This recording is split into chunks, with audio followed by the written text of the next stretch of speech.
Hola muchachos, ¿cómo están? Espero que estén muy bien. Y bueno, nada, como saben, el Real Madrid gana 3-2 frente al Atlético de Madrid por la Liga Española y mantiene la distancia de puntos de 4 puntos contra el Barcelona, ¿no? Me gustaría ir platicando y analizando un poco de lo que fue el partido, de lo que fue este gran partido que resultó con victoria hacia el Real Madrid por un marcador de 3-2, donde hubo goles, hubo polémica y me gustaría irla analizando poco a poco, ¿no? Bueno, para empezar vamos con las alineaciones de ambos equipos, qué sistema de juego utilizaron y qué planteamiento hubo, ¿no?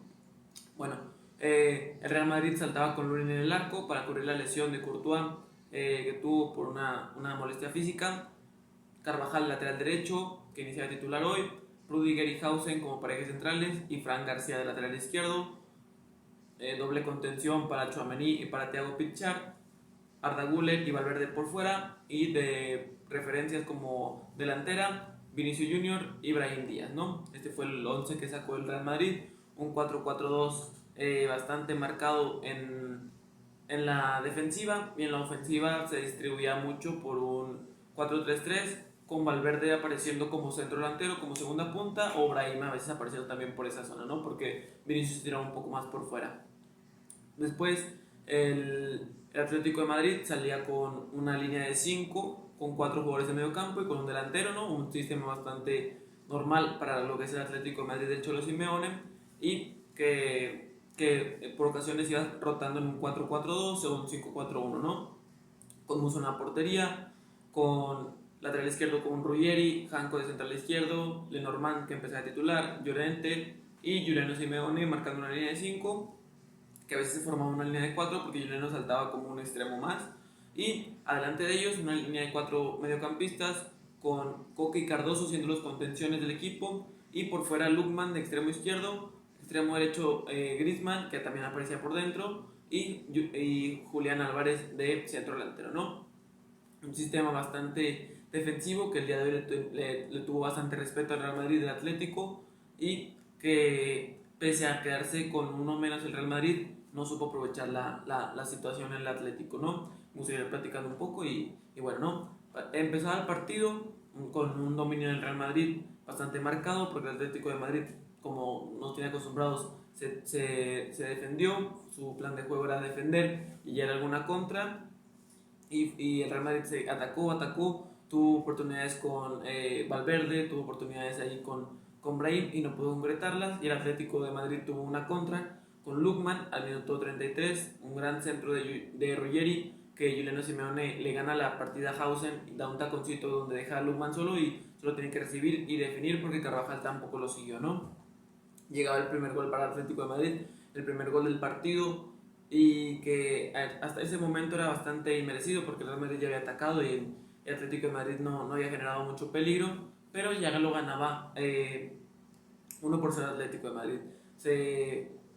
El Real Madrid cuando ofendía perdía mucho el orden, como les digo, Pichard estaba por todos lados, Tchouaméni al final no puede abarcar todo el medio campo él, Arda Güler estaba entre Tchouaméni y Vinicius y se perdía ahí un poco la estructura defensiva, y Valverde cuando picaba como centro delantero pues tampoco podía ayudarle a Carvajal en las contras, ¿no? Y eso fue lo que generó en los espacios, y que ese desorden que generalmente le sirve mucho al Real Madrid, porque el Real Madrid es un equipo que ataca conforme al desorden, que ataca conforme a la genialidad de los jugadores, porque no es que Arbeloa tenga un sistema bastante marcado de qué quiere hacer como equipo, sino llevemos la pelota a los que mejor juegan y en base a eso que cada quien vaya inventando sus propias oportunidades, ¿no? Este primer tiempo se vio bastante definido porque Real Madrid tuvo algunas oportunidades generadas por el desorden, como les digo, esos movimientos anárquicos, movimientos sin control, y tuvo dos claras, la de Valverde que pegó en el poste y otra más, pero Atlético aprovechó los espacios de la contra y fue donde le fue generando un poco más de daño al Real Madrid en el primer tiempo.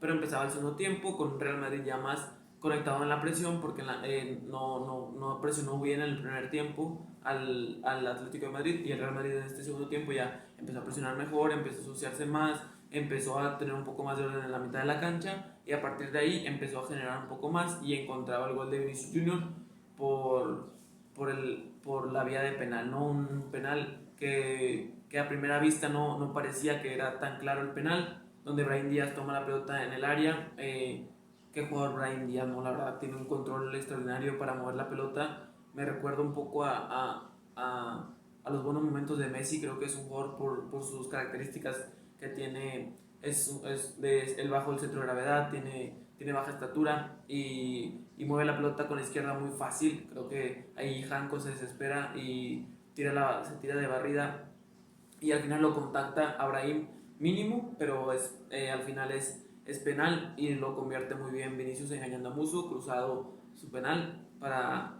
el 1-1 para el Real Madrid. 3 minutos después llegaba el gol de Valverde, donde Ruggeri hace una mala entrega hacia José María Jiménez, comprometiéndolo mucho, pero el central uruguayo va muy blando, va muy débil al duelo contra Valverde, y Valverde con la intensidad que se le caracteriza al Halcón le gana el rebote, le queda y ante la salida de Musso solo le quedó definir a 3 dedos y lo concretó bastante bien el extremo uruguayo del Real Madrid, ¿no?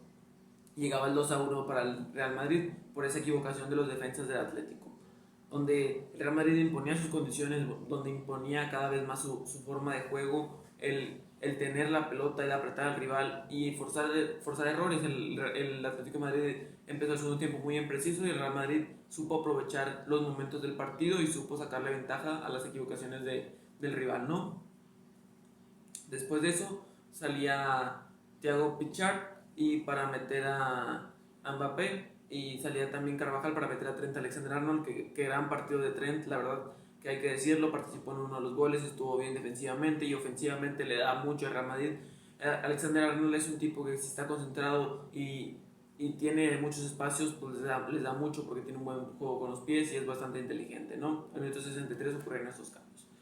Llega el golazo de Molina, que sorprende, que es un golazo porque le pega de afuera del área y la pone en el ángulo, un disparo que iba bastante potente, nada que sea para Luni, creo que ni Courtois llegaba a ese balón, pero creo que es influenciado por los espacios que dejó Arbeloa al medio campo, al sacar a Thiago, creo que desprotegiste un poco a Tchouaméni, porque quedó una línea de 5 con 3 mediocampistas y 2 delanteros, pero esos mediocampistas no tienen tanto oficio defensivo, que eran Arda Güler y Brahim Díaz, y al final Tchouaméni no te abarca todo el espacio y Molina tuvo mucho tiempo para pensar y para recibir y para sacar ese disparo, ¿no? Y al final es el golazo que empataba el partido 2-2. Después llegaba el gol de Vinicius Junior al minuto 72, donde hace una muy buena conducción Trent Alexander-Arnold, donde va de 5 o 6 rivales del Atlético de Madrid, juega para Vinicius recorta, hace doble recorte y la pone en el ángulo inferior derecho de la portería del Atlético de Madrid y convertía el 3-2, ¿no? Un pase que es medio gol de Alexander-Arnold porque es el que genera los espacios, es el que genera los movimientos y Vinicius solo le quedó hacer lo que mejor hace, ¿no? Definir las jugadas que le generan. Un mejor segundo tiempo de Vinicius porque ya empezó a presionar un poquito más, empezó a querer asociarse más con los compañeros y creo que le fue bastante bien tanto a Vini como a Alexander-Arnold, ¿no? Después vinieron los cambios donde sacabas a Arda Güler para meter a Camavinga y sacabas a Brahim para meter a Bellingham. Es como les digo, la línea de 5, los 3 interiores y 2 delanteros. Pero estos interiores ya tienen un poco más de oficio. Bellingham tiene un poquito más de oficio defensivo que Brahim y Camavinga ni que se diga, ¿no? A pesar de que Camavinga no sea un tan excelente jugador como Arda Güler en técnica individual, pero que le da un poco más de recorrido, un poco más de control en medio campo al Real Madrid para defenderse en estos últimos minutos, ¿no? Después llegaba la roja al Valverde, que era otra polémica del partido y que va fuerte y va a destiempo. Valverde no contacta la pelota en ningún momento, pero que a mi parecer se anticipa el árbitro. Creo que esa falta no meritaba para tarjeta roja. Creo que ha habido faltas que han sido más para tarjeta roja y no se han marcado. Creo que quiso compensar ciertas jugadas para Atlético de Madrid, pero era una roja que no debe haber existido. Creo que Valverde sí se tarda, sí va mal a destiempo a la jugada, pero que no amerita para roja porque al final no lo toca arriba del tobillo, que es una de las claves para sacar tarjeta roja, ¿no?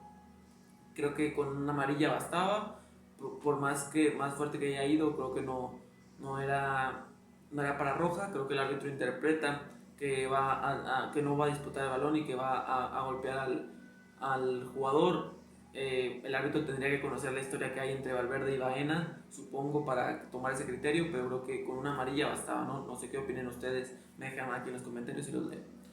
Y salía Vinicius al minuto 87 para meter a Carreras y meter dos laterales, para Carreras un poquito más defensivo y Fran que se pudiera tirar al ataque más con esa ida y vuelta, ¿no?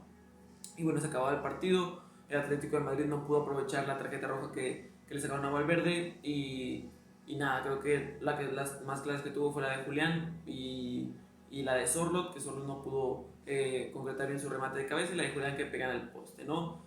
La última polémica que se le estaba pasando era la de Carvajal. Esas típicas faltas residuales que se producen después de que se termina la jugada. Yo tengo una opinión, creo que esas faltas se deberían de marcar si el rebote regresa hacia donde estás tú. Creo que en esa jugada Llorente define izquierda, Lunin tapa y le queda la pelota a Lunin. Creo que si la pelota regresaba hacia donde estaba Llorente y por la barrida de Carvajal no podía llegar, creo que ahí sí se podía considerar penal. Esa es mi interpretación. Me gustaría leerlos también en los comentarios qué opinan de esa jugada, si se marcarían, porque se han marcado esas jugadas. Recuerdo una contra los Osasuna que le comete, no sé si Camavinga, Budimir, algo así, y que también se marcó, ¿no? Pero bueno, el Real Madrid gana y mantiene la misma distancia que tiene contra Barcelona de 4 puntos, ¿no? Fecha FIFA, creo que les viene para los equipos europeos y para todo el mundo. Y bueno, nada, creo que es todo el análisis que tengo del partido. El Real Madrid gana porque fue superior al Atlético de Madrid. El Atlético de Madrid no supo aprovechar las oportunidades que tuvo. Y bueno, nada, a, a seguir tratando de mantener la distancia con el Real Madrid y que el Real Madrid parece que no se va a dejar muchos puntos en lo que va a restar de temporada, ¿no? Me gustaría leer los comentarios, qué opinan de este partido, qué opinan del análisis, si les gustó, les pido que me ayuden dejando su like y dejando sus opiniones en los comentarios y suscribiéndose para no perderse más de este contenido. Nos vemos en el próximo video. Adiós.